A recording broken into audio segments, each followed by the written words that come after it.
और अभी भी ज्यादा बड़े नहीं हैं, यहाँ के मकान अभी भी छोटे छोटे हैं। मैं तो अभी बांदकपुर में भी देखा बहुत छोटी छोटी कुठलियां, और 4-4, 6-6 आदमी रह रहे में तर के ऊपर तर, और दुकान को सामान और भरो।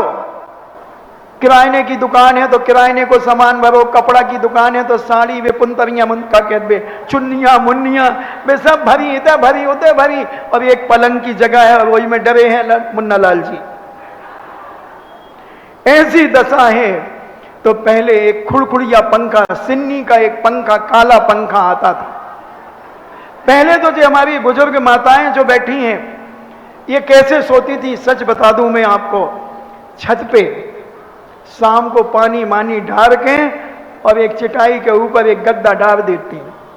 अब वो गद्दा में पानी और किंच देती तो तनक हवा लगती, 8-9 बजे पौड़ जाती हूँ के ऊपर।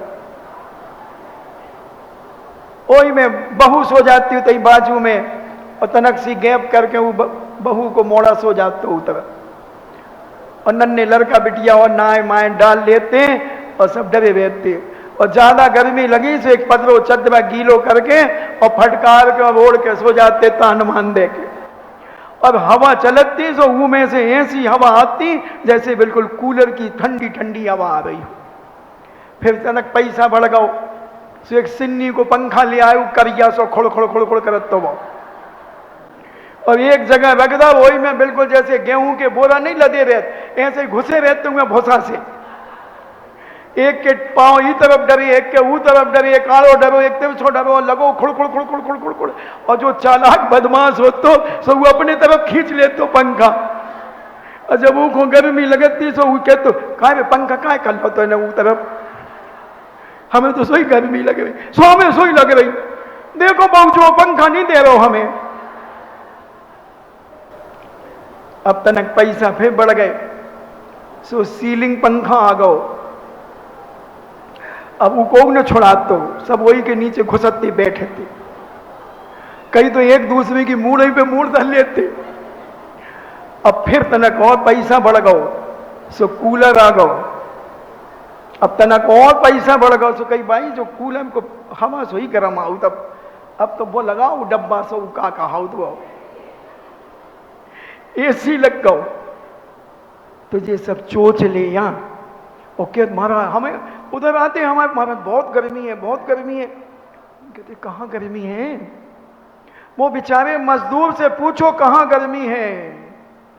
45 और 42 और 48 टेम्परेचर में 7 और 8 ईंट लेकर के 4 मंजिल का जीना चढ़ रहा है, तुम इधर चोचले दिखा रहे हो।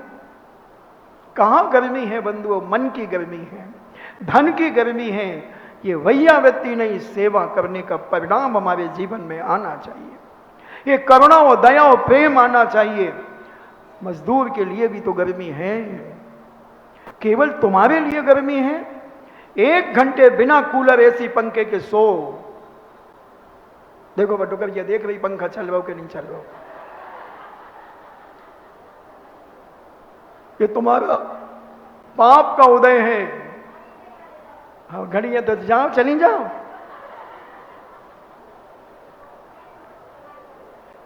ये अभी कुछ सालों से ये पंखे कूलर चलने लगे बंधुओं, नहीं तो मेरे प्रवचन में कभी पंखे और कूलर नहीं चलते थे और ठसा ठस पब्लिक बैठी रहती थी। मैं गर्मी में पहले ही उनको बता देता था, 8 दिन तक प्रवचन हवा कूलर पंखों पे देता था, उसके बाद कोई माई का लाल पंखा चालू नहीं करता था, कूलर चालू नहीं करता था। मगर अब तुम्हारे चोचले हो गए, महाराज जी अब हमसे सहन नहीं होती, हमसे सहन नहीं होती। और एक बार अमीर आदमी अगर गरीब हो जाए, सारे चोचले भूल जाए, सुसाइड करेगा, मरेगा मरेगा। इसलिए अपनी जिंदगी को ऐसा ढाल करके रखो बंधुओं, ढाल करके ऐसा बना करके रखो कि जैसा मिल जाए वैसा। अभी एक बहुत अच्छा संस्मरण याद आ गया। जबलपुर में एक हम लोग, बहुत बड़ा दुकान है, उनकी बच्चे बहुत टैलेंट हैं। तो एक बालिका महाराष्ट्र के अंदर किसी एक कार्यक्रम में गई और वहां एक कमरे में 7-8 बालिकाओं को रखा गया, गर्मी का समय था, और उसके 2 दिन पहले मेरा प्रवचन हुआ था। तो मैंने ऐसा बताया था जैसे अभी तुम्हें बताया कि गर्मी में लोग गीला गद्दा करके और चद्दर ओढ़ करके, गीला चद्दर ओढ़ करके सो जाते थे। कोई बालिका बड़ी परेशान हो रही थी। कल एक बहुत बड़ा इंडिया लेवल का उसका कार्यक्रम था, उसे स्पीच देना थी। उसे लगा कि कल मेरा स्वास्थ्य खराब हो जाएगा, नींद पूरी नहीं होगी, और भयंकर गर्मी, और एक पंखा सरकारी जैसे था, वो आप जानते हो सरकारी पंखे पे कैसे धीरे धीरे घूमते हैं, धीरे गति के समाचार, the all India video, the news. अब आप नरेंद्र मोदी से समाचार सुनिए। तो ऐसे धीरे गति से बहुत चल रहा था। उसने कहा क्या करूं, उसे मेरा प्रवचन याद आ गया। अब उसने फट से अपनी चद्दर को गीला किया और पैरों में दबाया और सिर से लेकर के हाथ में ऐसा फंसा करके बिल्कुल टाइट कर लिया, और वो पंखा धीरे धीरे चल रहा था। वो छन छन करके शुद्ध बानियों की हवा उस बिटिया को लगने लगी। कहे कि बानिया छनो पानी पिया, तो छनी हवा से ही खाने लगी। अब उसने तान करके चारों तरफ बॉडी में ऐसा सेट कर लिया कि थोड़ा ऊपर उठ गया, और वो पंखे की हवा जो मंद मंद चल रही थी वो उसे लगने लगी। और उसने सारी रात बढ़िया 6-7 घंटे सोई, और सुबह जाकर के अपना इंटरव्यू जो भी लेक्चर आदि देना था दिया, और सेकंड पोजीशन लेकर के आ गई। ऑल इंडिया में सेकंड पोजीशन लेकर के आ गई। तो हमें हर प्रकार के वातावरण में अपनी बॉडी को ढालना चाहिए कि केवल एसी और कूलर और पंखों के बिना भी हम अपनी जिंदगी को जिए। तो पहले के लोग छतों पर सोते थे, और छतों की शुद्ध हवा 100 रोगों की एक दवा, मिट्टी, पानी और हवा।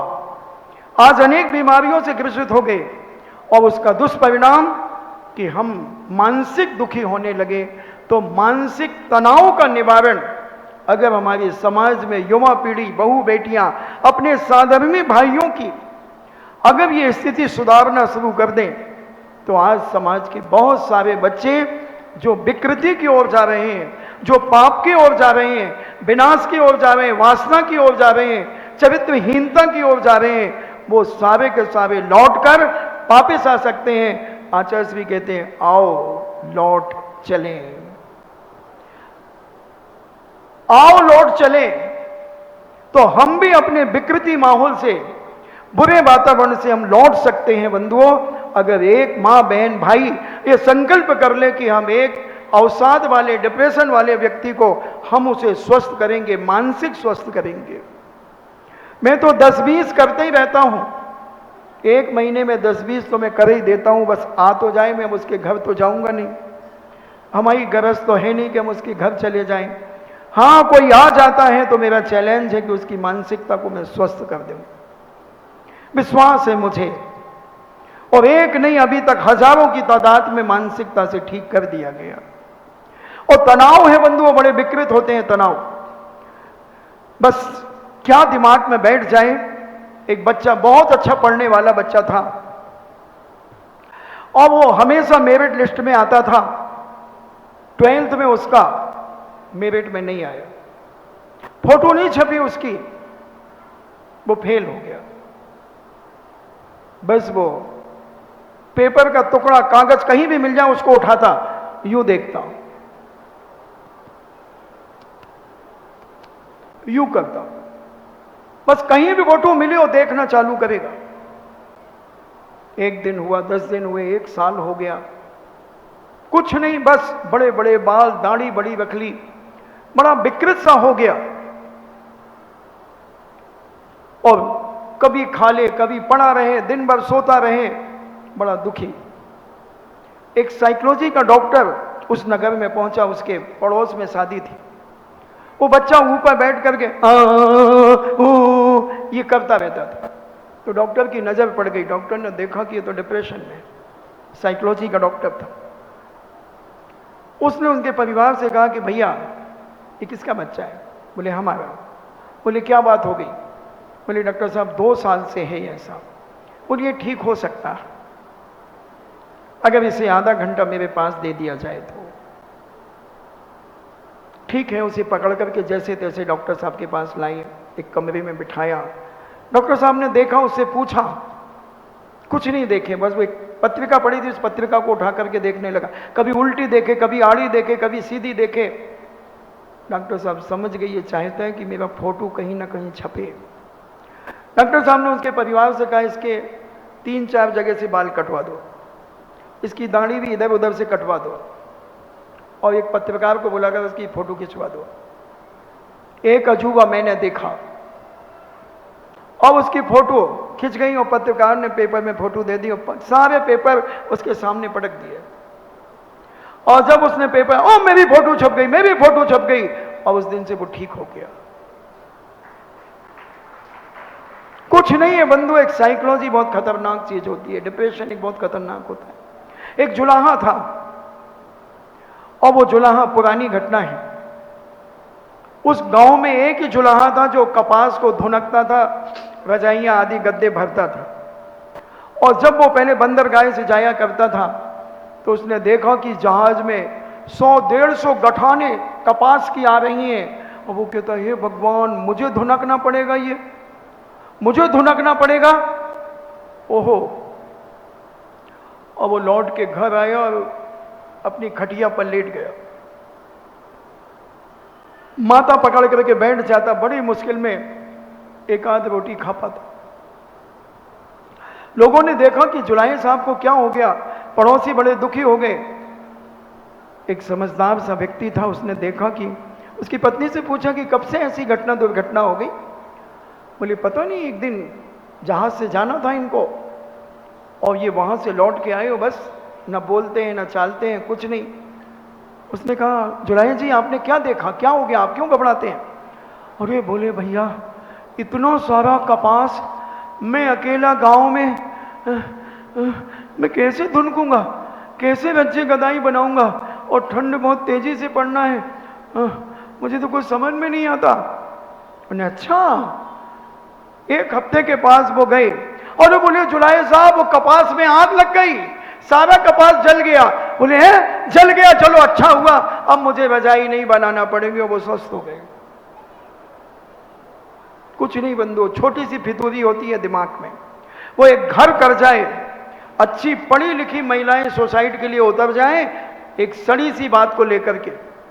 इसलिए मैं कहता हूं 80% भोंदू होती हैं, 80% भोंदू होती है। 1 मिनट में प्रसन्न और 1 मिनट में ऐसा गम खा जाएं, 1 मिनट में तो इतनी क्षमाशील बन जाएं पृथ्वी समान, और एक समय में रणचंडी का रूप बना ले, अलग निरंजन, आगे डब्बा पीछे इंजन, और बाल खोल करके फिर देख लो रणचंडी का रूप, फिर तो अच्छे अच्छे मुछंदर भी ना समझा पाए। हाथ कुछ नहीं लगा बंधु। इसलिए मेरी प्यारी माताओं बहनों, कई लोग कहते हैं महाराज जी तुम हम लोगों को क्यों डांटते फिरते हो? ऐसा एक प्रवचन नहीं जाता कि हम लोगों की चाबी ना भरो। सच है ना? सबके मन में ये फितूरी है ना? तो आज कर दूं खुलासा, कर दूं। बस मेरी एक ही भावना है कि जिस घर की मां, जिस घर की बिटिया, जिस घर की बहू अगर समझदार है वो घर स्वर्ग है। इसलिए मैं तुम्हें टाइट करता हूं, तुम सुधर जाओ तो ये तो अपने आप जोरू के गुलाम सुधर जाएंगे।